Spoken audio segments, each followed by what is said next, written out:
Welcome back. My name is Carrie, and today I'm going to tell you about the very latest company adding to the supply of off-site constructed homes with a new-to-them factory. The last couple years have been pretty wild in the entire housing industry, and for a while there wasn't enough homes for everyone trying to buy.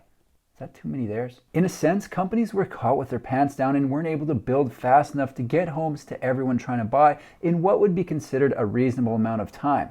A good problem to have, but a bummer for those buying. Now, it seems the entire offsite construction industry is in expansion mode, but maybe none more aggressively than those already building a large percentage of the homes. One of the many benefits of building homes in a factory is the ability to increase or decrease output to match the market by adjusting the number of floors per day, week, or month with the number of staff, hours, and days working. However, eventually a factory reaches maximum capacity, and the only way to ramp up production further is by expanding the space, getting a new space, or both. The company I'm talking about is Cavco Industries and the announcement of their new factory that was just released. What I'm going to do is tell you about the new facility, let you know how many homes they're building, and see how they stack up industry-wide.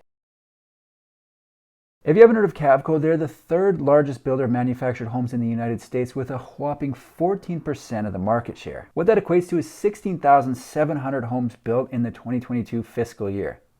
Let's just think about that for a second. 16,700 homes in a single year. That's almost 46 homes per day if they were working 365 days per year. Shocking numbers. As if that isn't enough, they're still working to juice those numbers even more. They build manufactured homes, modular homes, and park models all across the country and are what I would consider a high output builder, obviously since they're the third largest builder in the States.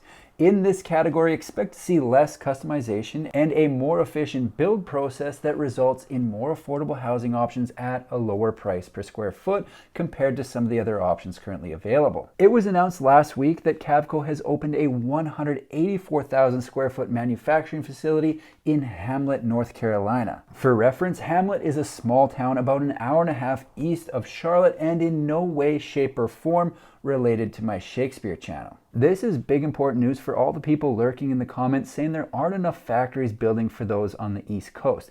There do seem to be more going that direction, but these things take time. You don't just waltz into a new market and open a 200,000 square foot facility overnight. It all started at the beginning of this year when the facility was purchased by Cavco from volumetric building companies who had used the space to build multifamily residential and commercial projects, but decided to move their production closer to the markets they service, mainly in the Northeast. Nice score by Cavco to find a space that was already in use for off-site construction. It likely cut their turnaround time from purchase to grand opening by a crapload. And better yet, it came with an in-place and very capable workforce. Seems like everywhere you go these days, companies are short-staffed, so another big win for Cavco. Not only did they have the workforce stay on, but they were already trained to build.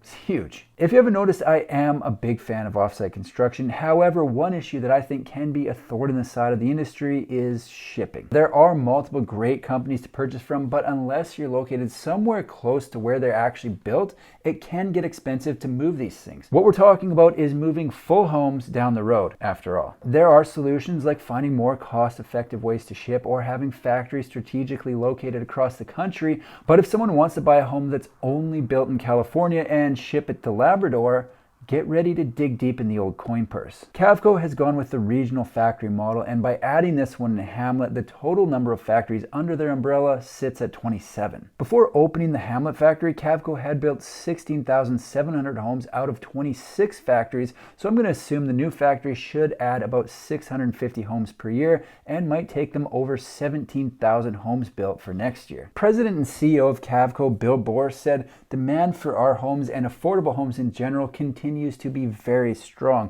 With the addition of this facility, which will bring our total number of home building production lines to 27, we are expanding access to much needed affordable housing solutions and strengthening our position in the region. This is a great opportunity to quickly bring new capacity online with an in-place and capable workforce." Between the purchase of the facility and now, they've been outfitting the space with everything needed to build single-family homes, and at the time of the original announcement, it was projected that it would be up and running in the fourth quarter of this year, and it is. So right on track with this thing.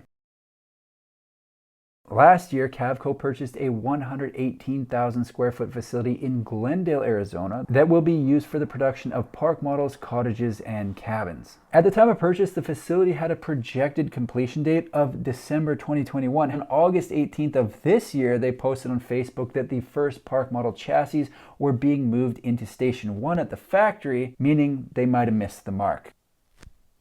These things happen. Better late than never, am I right? Not only will this facility add to their output in the form of a brand new state-of-the-art space dedicated to park model production, but it also frees up space at their Goodyear, Arizona factory. It's a double whammy. Up until the Glendale facility opened, they were building park models at their Goodyear, Arizona factory, and that limited the output of HUD homes from that factory. Move the park models to Glendale, build more manufactured homes in Goodyear.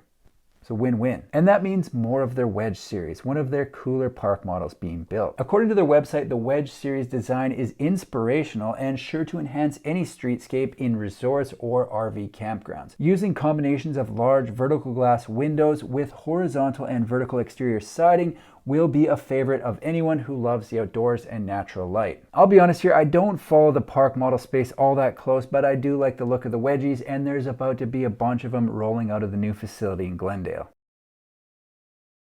The thing about Cavco is they're a huge company. They don't just offer wedges or even just Cavco builds. Not even close. They've got various offerings under a bunch of different brand names. Up until recently, the Cavco name operated Cavco Durango, Cavco West, Cavco Texas, Cavco Home Center, Cherry Deagle Homes, Destiny Homes, Fairmont Homes, Fleetwood Homes, Friendship Homes, Nationwide Custom Homes, and Palm Harbor Homes before adding one more. The second, or possibly third big move Cavco made recently was the acquisition of an entire company for a cool $153 million.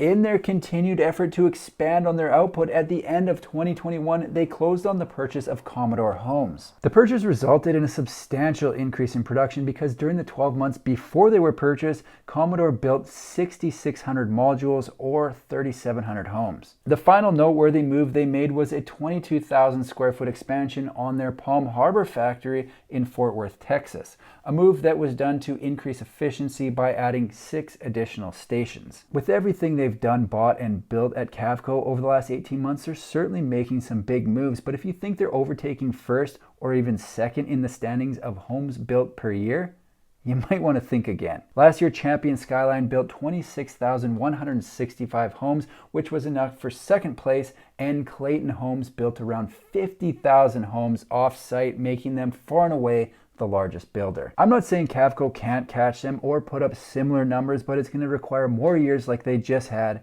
and then some. Cavco Industries has added a new factory on the East Coast to get more homes to customers. This comes after a year that had far longer than normal wait times for off-site constructed homes because there were simply more people trying to buy than companies could build. A lot of offsite builders had more orders than they knew what to do with, and what used to take 3 to 6 months was taking over a year from some factories. The shortage of homes resulted in a lot of companies making big moves to increase production, so it'll be interesting to see if that continues with higher interest rates and softening demand. I don't pretend to know where the housing market goes from here, but I'll be watching who's doing what and relaying the information onto customers. So far, Cavco doesn't seem to be slowing down their aggressive production growth, but I'll be following along and posting updates right here on my YouTube channel. That's all I've got for today. If you like manufactured home videos, make sure to subscribe to my channel because I've got new ones coming out every single week. Thanks for watching. See you in the next one.